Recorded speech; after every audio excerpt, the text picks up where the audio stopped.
If you want to count calories on your Samsung Galaxy Watch 9, then in that case we can go to the Health app, which you should be able to find on the app's screen. And then in here in the Samsung Health, you should be able to find the food option. There we go. In here we can enter how many calories we have eaten so far. So for example, we have the breakfast. We should be able to choose how many calories we have consumed.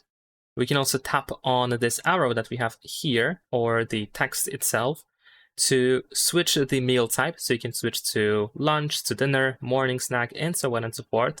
And then you can keep adding more and more and more calories throughout your day to pretty much to keep the information about how many calories you eat every day. Of course, you should also be able to change the target. So if you scroll pretty much all the way down here, and then we have the option to set the target. There we go. And you can choose how many calories you want to consume per day. So let's say I'm going to set it to 1700. And there we go. Here we have, of course, the summary. So far I just entered 500 calories for breakfast. And of course, if I keep adding more and more, then that is fine. Remember that you might want to switch from breakfast to other meal types throughout your day. And that's pretty much it. Leave a like and subscribe.